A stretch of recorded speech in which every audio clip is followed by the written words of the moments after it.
Bonsoir à toi, j'espère que tu vas bien. Cette vidéo est une reprise d'une vidéo que j'ai postée sur mon Patreon qui dure presque 3 quarts d'heure. Et je voudrais en faire une version un peu plus courte parce que même moi ça m'a un peu saoulé de me revoir. J'ai aussi enlevé des détails un peu, pas forcément superflus mais plus personnels. Et disons que j'ai pas été aussi sans filtre. Plutôt dans cette vidéo je serai pas aussi sans filtre que je l'ai été plus tard.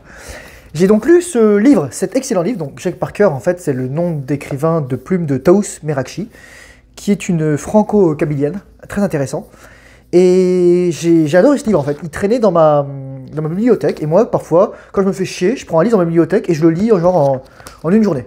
J'ai lu les 200 pages, c'est pas de la grande littérature, mais c'est intéressant, ça a le mérite d'être intéressant. Je voudrais passer par quelques points qui ont été intéressants à ce niveau-là, concernant l'écriture, l'idéologie. Taous Merakchi, j'ai l'impression qu'elle n'a pas eu de figure paternelle saine. Elle ne remercie même pas son père dans les remerciements. Et elle a une vision assez négative en général des hommes, de la masculinité. Je le sens, ça transparaît. Elle n'a pas un rapport sain, elle dit « Ah, c'est la faute des hommes, regardez, ils nous ridiculisent ». Elle a dû se faire traumatiser par un mec qui lui dit « Oh, regarde, t'as tes règles » et voilà. Et maintenant, tous les hommes, c'est des cochons. C'est dommage. L'autre problème qu'il y a dans ce livre, c'est la dimension plus idéologique, woke, qu'il y a. En plus de la question, je dirais, de l'opposition masculin-féminin, alors que là, il y a une complémentarité fondamentale, il y a ce discours très, très pervasif qu'on sent, qui dit « Ah mais non, le sexe et le genre, c'est deux choses différentes, on peut être né homme et assigné mâle à la naissance, déjà quand tu dis homme, t'es mâle, t'es garçon, t'es masculin, elle prend jamais le temps de définir, elle fait juste répéter un discours qu'on lui met dans la tête. Et c'est dommage, parce que ça enlève à la qualité de son livre. Moi, je lui aurais mis probablement une note entre 7 et 8, 7,5 sur 10, excellent livre.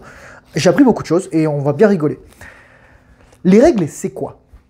Les règles, c'est un phénomène qui arrive à la nouvelle lune. À la nouvelle lune, c'est la menstruation. C'est un phénomène relativement récent. Elle dit que c'est pour en finir avec un tabou vieux comme le monde, mais moi je pense que les règles, c'est quelque chose de beaucoup plus récent. Il faut savoir que les chats dans la nature, ils n'ont pas leurs règles, les chats en tout cas n'ont pas leurs règles toute l'année. Elles n'ont environ 4 à 5 mois par an, les mois chauds, les mois d'été. Tandis que les chats d'intérieur les ont toute l'année. Pourquoi? À cause de la chaleur et de l'éclairage.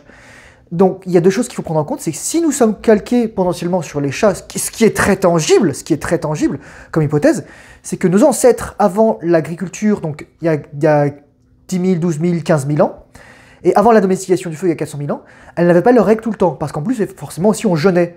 On jeûnait beaucoup plus qu'aujourd'hui, il n'y avait pas un McDo au coin, où il n'y avait pas Uber Eats sur ton téléphone en pierre là. Non, t'avais rien de tout ça. Donc forcément, les femmes, elles jeûnaient. Et donc, elles n'avaient pas tout le temps leurs règles. Une femme qui jeûne, souvent, ce qui va se passer, c'est que soit elle va avoir ses règles très rapidement, soit elle ne va pas avoir ses règles. Surtout lorsqu'une femme a une alimentation très pauvre en graisse et en cholestérol, elle va plus avoir ses règles. Parce qu'une femme, lorsqu'elle a son cycle menstruel, après l'ovulation et la nidification, il y a le corps jaune qui produit du progestérone. Et ce progestérone, il vient d'où? Du cholestérol. Ça. Pendant très longtemps, donc, je disais, le cycle a été calqué sur la Lune. Et avec l'invention de l'éclairage moderne, et la chaleur, et la sédentarisation, les femmes ont commencé à avoir leurs règles beaucoup plus souvent. Je dirais que...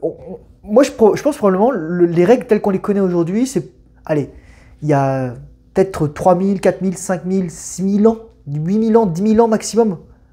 Avant, les femmes n'avaient pas leur règles. Ce qui se passait, c'est qu'au début du printemps, tout coup, elles sentaient qu'elle avait fertile, qu'elle allait ovuler, le mec, il la fourrait, et ensuite, l'enfant, il naissait à la fin de l'hiver suivant, et elle n'avait pas eu ses règles. Ou alors, probablement, peut-être qu'elle n'avait pas eu d'enfant, elle aurait ses règles 3-4 fois pendant l'été, et elle ne les avait pas pendant l'hiver, ou encore, elle était plus fertile, ou elle mourait plus jeune, etc. Parce que, à l'époque, notre espérance de vie, elle était pas de 80 ans, elle était plutôt de 25 ans, donc c'était un peu délicat à vivre longtemps. Donc on ne se posait pas cette question. La ménopause est un phénomène très récent aussi. La ménopause, la perte des œufs. C'est pour ça que pendant très longtemps, les œufs, et si tu vas voir ma masterclass, ou plutôt ma vidéo sur la vérité sur le cycle de la fertilité des femmes, tu vas voir que les femmes utilisent en fait leurs œufs, le corps de la femme utilise ses œufs pour se régénérer. Elle l'utilise comme nous, les hommes, nous utilisons spermatozoïdes. Ce que nous en créons toute notre vie, alors que les femmes a déjà ses œufs lorsqu'elle est dans le ventre de sa mère. Donc il y a 3 générations de femmes qui sont dans une seule femme. C'est pour ça que c'est intéressant aussi de voir ça au niveau, je dirais, transgénérationnel, génétique quasiment. Les points les plus importants qui sont intéressants à aborder ici, c'est donc au-delà de la question du genre, parce qu'en fait, ce que disait Jordan Peterson, c'est que le genre, c'est un mot qui a été créé par les gauchistes, dans le sens où on parle de sexe. T'as XX ou XY, t'as un mâle ou t'es une femelle. Et ensuite, tu deviens un homme ou tu deviens une femme, avec ta menstruation. Et ça, c'est aussi un discours très intéressant, par contre, qu'elle a dans son livre, c'est qu'elle dit qu'est-ce qui fait une fille devient une femme? Qu'est-ce qui fait qu'une personne est une femme? Bon, moi, lorsqu'on parle de personne menstruée, pour moi, c'est une femme. T'as un utérus. Si tu nais sans utérus, t'es un mâle. Si tu nais avec un pénis, t'es un mâle. Si tu nais avec un utérus, un vagin, t'es une femelle. C'est tout. On ne va pas confondre le sexe et le genre. Moi, ce qui me fait rire, c'est que, regarde ta pièce d'identité française, par exemple, il y a écrit quoi? Il y a écrit sexe ou genre. Et voilà, il n'y a que M et F, point final. Et ça, ces discours qu'on a aujourd'hui sont des discours très dangereux, subversifs. Je dis pas qu'il n'y a pas des gens qui peuvent être dans ce cas-là, mais alors, moi, lorsqu'on me parle d'enfant transgenre, je me méfie. Lorsqu'on veut charcuter un enfant qui a besoin, au contraire, d'avoir des présences polarisantes, masculines, féminines, pour construire son identité, que ce soit un garçon ou une fille, je dis attention. Il y a un passage qui était très intéressant, elle parlait d'avoir les règles au feeling. Je sais que parfois les règles, pour certaines femmes, c'est très douloureux. Parfois, il y en a qui les sentent même pas, il y en a qui les ont à peine. Le corps prend du temps. Chacune ses règles, littéralement. Chacune sa façon de les vivre. Et chacune, à différentes périodes de sa vie, va avoir des règles différentes. Mais il y a toujours des points communs, c'est-à-dire qu'il y a un cycle et il y a un syndrome souvent prémenstruel. Parfois, on le sent venir. On sent quel ovaire va envoyer l'ovule. On sent que l'utérus qui devient plus spongieux, etc.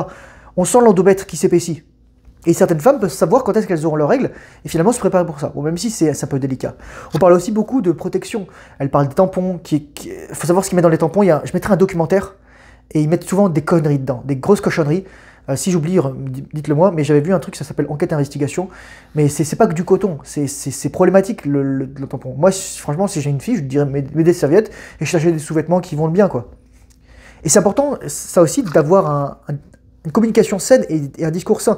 C'est sûr qu'il y a tellement de misogynie et aussi de misanthropie. Lorsqu'on dit « Oh, bah, t'as une petite bite », c'est la même chose que « Oh, t'as tes règles, t'as du sable dans le vagin ». On est au même niveau, là. On est au même niveau. T'as les couilles molles, t'as une pédale à couilles molles, c'est ça. Donc ça va dans les deux sens. Donc la misanthropie, la misogynie, voilà. Faut faire gaffe. Avoir un discours communicant. Et souvent, c'est entre les femmes qui vont s'envoyer des trucs dans la gueule. Il y a une femme qui dit « Ah, ça me fait mourir de rire ». Je vous sors le passage parce que franchement, c'est à se pisser dessus ce truc, ou à se faire dessus, mais d'une autre façon. Il ne faut pas mettre de tampon jusqu'à ce qu'on l'ait déjà fait, quand on prend l'acte sexuel. Vous voyez de quoi je parle? Ça peut dévierger. Et elle l'écrit juste avant. Pourtant, le lien entre tampon et virginité perdure encore, et les jeunes filles sont obsédées par leur virginité, que ce soit par la perte ou la conservation à tout prix de cette dernière. Une chose est sûre, c'est une affaire très très sérieuse.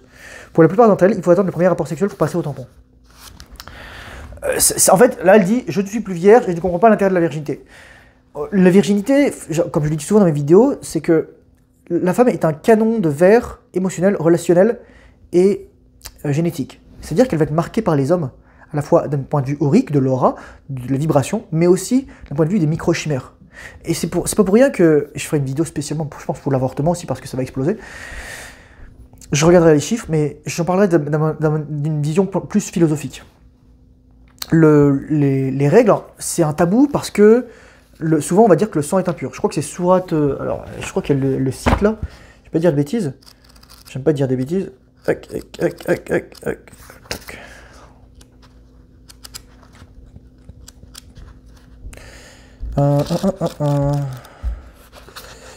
Ah, j'avais pris les notes. Je crois que c'est un truc du genre sourate 22 verset 2 et Lévitique 13 ou 14, un truc comme ça. Voilà. Si je le retrouve, je mettrai dans la description. Mais tout ça pour dire que il y a un tabou religieux parce qu'on se dit « Ah mon Dieu, la femme, elle saigne ». Pourquoi le sang de la femme est problématique? Parce que le sang vient des parties sexuelles.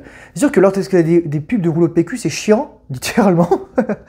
Mais c'est pas chiant de la même façon parce que, hormis des violences sexuelles, les selles, parce qu'il y a aussi des affaires sexuelles, des mecs qui sont pas clairs, des scatos, tout ça, hormis des violences sexuelles, tout ça, ça reste confiné à l'hygiène. Alors que là, on est au-delà de l'hygiène, on est dans la reproduction, on est dans la dimension sexuelle. Et je l'ai dit souvent, parfois, il y a des femmes qui sont excitées lors de leurs règles. Je le rigole même pas. Parce qu'elles ont mal, elles veulent avoir du réconfort, elles sont en train de se vider, elles veulent être remplies. Et c'est vrai ce que je dis, et je l'ai vécu, donc je sais de quoi je parle. Il y a des femmes qui veulent faire l'amour. Il y a des femmes qui sont ultra chaudes de ces parties. Il y a des femmes qui sont ultra lubrifiées. Il y a des femmes qui sont ultra excitées. Et c'est vrai. sans compter le syndrome prémenstruel qui peut être problématique. En parlant du syndrome prémenstruel, je vais parler très rapidement aussi, elle soulève tout ce qui est SOPK, syndrome des ovaires polykystiques et l'endométriose. L'endométriose, c'est lorsqu'on a des fibres en fait dans l'utérus, avec l'endomètre, il est un peu endommagé. Souvent, c'est dû à l'âge et à la mauvaise hygiène de vie et en fait, la maladie métabolique, résistance à l'insuline. De la même façon, le syndrome des ovaires polykystiques, c'est lorsqu'une femme, soit à défaut d'être en surpoids, elle a une glycémie qui est déréglée, et donc elle a beaucoup trop d'insuline, et l'insuline empêche, en gardant les ovaires de manière anabolique, qu'ils passent en mode catabolique et qu'ils envoient un follicule. Donc d'où leur nom, syndrome des ovaires polykystiques, c'est juste que les follicules s'accumulent dans les ovaires. Moi je considère qu'en tant qu'homme, c'est une question très importante de savoir parler des règles et de les connaître. Pour moi, c'est pas un tabou. Moi, c'est pas un tabou. Moi, si une fille qui me dit ses règles, ok, comment je peux t'aider? C'est vrai. Après, j'ai pas lu ce livre pour dire, ah, regardez, je suis un chevalier blanc, j'ai lu une liste sur les règles. Je fais non. Moi, tout ce qu'elle m'a dit là-dedans, j'en savais 90%. Ce que j'ai appris, et je vais te le dire, c'est que les nanas, lorsque une mère ou une grande sœur apprend que sa petite sœur ou sa fille a ses règles, bah, elle lui met une claque dans la gueule. Et je rigole même pas. Elle lui met une claque dans la gueule pour dire, ça y est, maintenant t'es une femme, fille. C'est la dernière claque que je te mets parce que maintenant t'es une femme. Je fais, si t'en as mis avant des claques à ta fille, c'est qu'il y a un problème. Tu vois ce que je veux dire? Donc on se pose des questions. Oui, il y a vraiment des trucs comme ça. Et les femmes dans les forums, mais elles sortent des trucs spatio-temporels. Attends, je vais en sortir un là.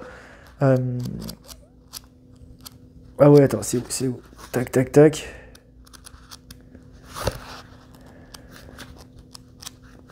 Si vous êtes vierge, prenez des tampons pour filles vierges. Ça n'existe pas. D'abord, vous vous accroupissez un peu, vous vous détendez bien, et après, vous allez dans votre utérus et vous mettez vos tampons un peu en vertical. Là, c'est une femme qui parle de son propre corps. Et comme ils disent pas, oh, je suis misogyne, c'est que des femmes qui parlent là. Elle a principalement cité que des femmes. Et elle-même, c'est une femme. Donc, moi, lorsque l'anatomie, ton tampon, tu l'insères dans ton vagin et il va jamais dans ton utérus. Enfin, si t'es une femme. Et si t'es un homme, t'as pas d'utérus, t'as pas de vagin, donc t'as pas de problème à ce niveau-là. Mais c'est un tabou. Moi, je dirais que les règles, c'est un tabou au même titre que la rétention séminale. Lorsqu'on est avec des mecs et on leur dit, ah, tu pratiques la rétention séminale? Non, chérie, moi je me masturbe. Quoi? Tu pratiques la rétention séminale? Moi, ça me fait rire. Des mecs, quand je leur dis ça, ils se sentent super gênés, ils se mettent à rire de manière nerveuse parce que pour moi, un mec qui se masturbe, qui éjacule, c'est un mec qui a aucun self-contrôle. C'est tout, c'est juste ça. Je suis désolé. Je vais pas être agressif de dire, oh, t'es une merde. Bah, si t'es esclave de ton désir sexuel, oui, t'es pas un homme masculin, à part entière. T'as peut-être certains traits de la masculinité, et encore, parce que si, dès qu'il y a une femme jolie, littéralement t'as la trique, tu veux la fourrer, ou alors parce que tu rentres chez toi, tout à coup tu repenses à elle et tu mets juste à éjaculer, ou t'as besoin de te branler pour dormir, ou pour te déstresser, mauvaise gestion émotionnelle, mauvaise santé mentale. Donc oui, c'est un tabou, mais c'est un tabou récent, c'est un tabou très particulier, les règles. Comme je le disais, avec mon hypothèse évolutionnaire biologique, je pense que les règles pour lesquelles on est aujourd'hui sont très récentes. Je voudrais revenir sur certains points qui étaient assez intéressants aussi. C'est...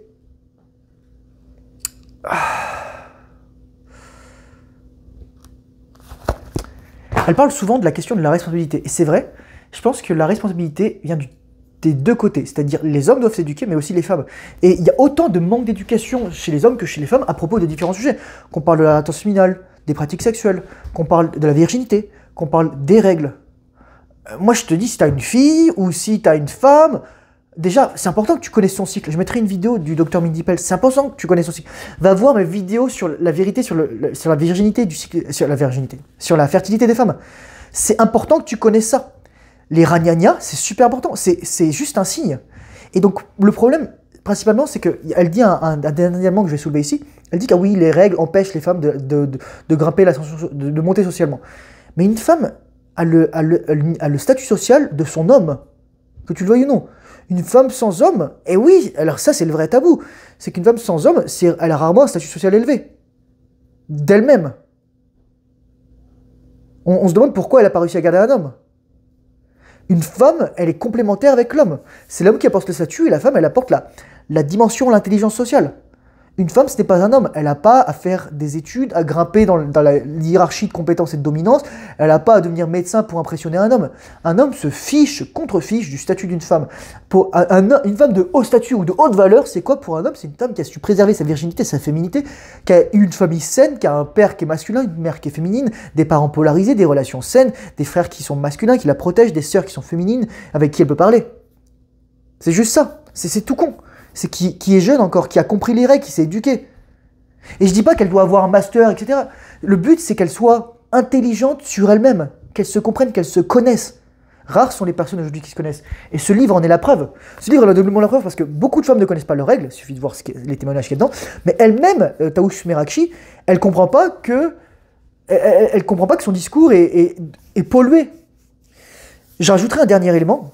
Ce qui me faisait rire, à un moment, elle dit, ce passage est magnifique, elle dit « Mais encore aujourd'hui, dans le monde entier, les petites filles grandissent dans un environnement qui nourrit ce tabou, encore et encore, et apprennent très tôt à cacher cette fonction de leur corps, surtout des garçons, parce que ça pourrait les dégoûter et les faire fuir. Et il n'y a rien de pire pour une fille que de perdre l'attention des garçons, c'est bien connu. » C'est pas moi qui le dis, c'est une femme. Oui, une femme qui n'a pas l'attention d'un homme est dans danger de mort. Et le problème, c'est que les femmes, aujourd'hui, elles ont de l'attention non méritée, donc elles se foutent de l'attention des mecs qui les harcèlent sur Instagram. Moi, j'ai jamais envoyé de DM, littéralement. J'ai jamais envoyé de DM. Je passe pas assez de temps pour Instagram et ça me casse les couilles. J'ai pas de feed, j'ai rien dessus. YouTube pareil, Facebook c'est juste pour être dans des groupes de partage, etc. Dans lesquels je fais partie, un groupe de box notamment. Et c'est tout. J'ai pas de Snapchat, des trucs. Moi ça me verrait quand le mec me dit ah ouais j'ai demandé Instagram à une nana, mais je fais t'es un boulet. T'es un boulet. Tu veux une femme t'intéresse, tu lui demandes son numéro. Et je vais rajouter une vidéo qui est assez intéressante. Je terminerai là-dessus. Les règles montrent en fait la vulnérabilité et l'insécurité des femmes parce que, mine de rien, une femme, lorsqu'elle a ses règles, elle est vulnérable, elle est fragile, elle est faible, elle est affaiblie. Elle a besoin de se reposer, elle a besoin qu'on prenne soin d'elle. Son homme doit prendre soin d'elle. En plus elle prend soin d'elle-même. Sa famille prend soin d'elle, elle se repose. Elle n'a pas été fécondée, etc. Et surtout, enfin, je vais pas repartir sur la fertilité, mais une femme, plus elle a ses règles tard, plus elle se dit waouh, qu'est-ce qui se passe? Pourquoi j'ai pas encore eu mes règles? Donc, par exemple, elle a eu à 15 ans. Mais un autre truc aussi, c'est plus une femme a ses règles et qu'elle n'a pas eu d'enfant, son corps lui dit écoute, là je t'envoie des ovules, donc fais un fucking gosse. C'est ça. Il y a des gens qui veulent pas d'enfants, mais qui peuvent être en paix avec ça. Mais c'est très rare aujourd'hui, les gens qui sont en paix avec le fait qu'ils veulent pas avoir d'enfants. C'est un truc idéologique. Moi, il n'y a qu'une personne que je connais, c'est mon arrière-grande-tante. Mais on avait été une famille gigantesque. Ils avaient plein d'enfants, elle avait ses sœurs, mon arrière-grand-mère, elle avait ses nièces, ses neveux, mes grands-parents, etc. Mes grands-oncles, grandes-tantes. Et moi, j'ai connu mon arrière-grand-tante. Elle n'a pas eu d'enfant, elle a vécu jusqu'à l'âge canonique de 101 ans. Elle est née en 1905, elle est morte en 2006. Et le dernier point que je vais soulever, c'est un point qui est très important. On dit, ah mais oui, je comprends pas, j'aime bien quand les hommes s'occupent de moi, je veux que les hommes me comprennent. Mais en fait, fondamentalement, la femme, elle a deux fonctionnements. Elle a un fonctionnement à long terme et un fonctionnement à court terme. Et écoute ce que je te dis, c'est super important. Et ça, c'est un tabou. Parce que les femmes ne sont pas prêtes à mettre ça. Les femmes, elles vont toujours parler à long terme. Mais elles parlent à long terme des mecs par qui elles sont intéressées à court terme, mais qui leur donnent pas le long terme. Dire que toi, si t'es juste là, t'as juste ça, le long terme, le L, c'est un L, ouais, c'est un L, bah elle s'en fout de toi. Elle va être sexualisée, polarisée. En gros, tu peux juste avoir le cul, le sexe, et éventuellement, tu peux transformer un truc à long terme. Ça dépend de la qualité de la nana. Mais si t'as juste ça, t'es juste un potentiel trou du cul qui va lui faire un gosse, et avec qui elle va divorcer, se séparer, voilà, au bout de quelques années. Lorsqu'elle sera plus comestible, lorsqu'elle aura entre 30, 35, 40 ans. Elle s'en fout de toi, en fait. Tu sers à rien. Toi, t'es juste t'es même pas le husband material, la matière à faire un mari. T'es le fuck friend, t'es le friend zoné qui va donner sa semence, qui va éjaculer. Tu l'intéresses pas. Donc les femmes, lorsqu'elles donnent des conseils, elles s'en rendent pas compte. Il y en a qu'une qui sait ça. Lorsqu'une femme, elle donne des conseils, elle te donne pas des conseils à toi. Elle donne des conseils aux hommes par qui elles sont attirées, et qu'elles ne peuvent pas avoir. Mais elle s'en rend pas compte de ça. Parce qu'une femme ne se rend pas compte, j'avais lu un article super intéressant, je le rajouterai, l'article de Daniel Bergner sur ce que les femmes veulent. Les femmes, c'est simple ce qu'elles veulent, c'est tout con, je le dis tout le temps. Masculinité, dans l'ordre. Masculinité, c'est ce que tu es. Ensuite, ce que tu as, physique, statut, argent, dans l'ordre. Parce que si tu as juste l'argent, t'es son porte-monnaie et elle te donne du sex duty et elle va coucher ailleurs. Si tu as juste du statut, bon, c'est déjà mieux. Mais faut être masculin, tu vois. Donc là, c'est mieux que tu es masculin. Si tu as juste un physique, littéralement, la meuf, elle va te sexualiser. Elle va t'envoyer des trucs, des messages du genre Ah, toi, tu dois être le genre de mec, je parle d'expérience, tu dois être le genre de mec à prendre sauvagement les femmes dans le couloir. Comprendre, une femme, lorsqu'elle dit quelque chose, elle y pense. Et son message voulait dire, j'ai envie que tu me prennes sauvagement dans mon couloir. Et en plus, si t'as le physique et t'as la masculinité, parce que moi, pendant longtemps, j'ai juste le physique, et j'étais pas masculin. Dans le sens où je comprenais pas que j'étais attractif pour les femmes. Et donc, je continuais à avoir un comportement de simp. Mais ensuite, dès que j'ai développé ma masculinité, et je m'en bats les couilles maintenant, et je vois les nanas, ok, toi t'as des problèmes de santé mentale, tu m'intéresses pas. Toi, t'as des problèmes de santé physique, tu m'intéresses pas. Toi, t'es obèse, t'as ci, t'es ça. Oui, parce que nous, les mecs, on a le droit d'avoir des standards, comme les femmes ont des standards. On n'est pas obligé de faire des gamins à une femme qui est désespérée à 35 ans ou 37 ans et qui va aller à la banque du sperme. Donc c'est ça. Voilà. Je vais terminer là-dessus. Ce que je veux dire, c'est que les règles, le problème, c'est qu'il y a du désir derrière. Il y a du désir, il y a de la sexualité. C'est pour ça que c'est encore tabou aujourd'hui. Parce qu'une femme ne se rend pas compte du désir qu'elle a. Elle ne se rend pas compte, parfois, il suffit qu'une femme ait ses règles, qu'elle soit en présence d'un mec qui l'attire, elle va avoir un comportement particulier. Ses hormones, elle dit, ah oui, mais quand on est une femme, on n'est pas dominé par ses hormones. Bah si, ton cycle hormonal, il va dicter ta vie jusqu'à ta ménopause. Tu le veuilles ou non. Les femmes sont des êtres d'émotion. Ça ne veut pas dire qu'elles sont pas rationnelles, c'est-à-dire que juste, c'est leurs émotions qui vont guider leur vie, mais il y a une raison derrière leurs émotions. Il y a une dimension rationnelle à cette dimension émotionnelle. Alors qu'un homme se caractérise par sa capacité à subordonner ses émotions à son dimension rationnelle. Et chez une femme, c'est l'inverse. J'espère que cette vidéo va t'éclairer. Je pense que c'est important de faire la part des choses avec tout ce qui est l'information. C'est un très bon livre, je te le conseille. Je le mettrai dans la description pour que tu puisses aller le lire. Je te fais juste un petit résumé pour que tu puisses comprendre que quand tu es un homme, c'est important de connaître les femmes, de connaître le corps des femmes. Et là, littéralement, c'est connaître la physiologie et la psychologie des femmes. C'est juste ça. C'est juste ça. Courage force honneur, bonne rétention séminale, discipline, fais le travail difficile, surtout ce que tu n'as pas envie. Et j'espère qu'un jour aussi, la rétention séminale, il y aura des livres là-dessus. Et ça sera pas un tabou comme ça. Bye bye.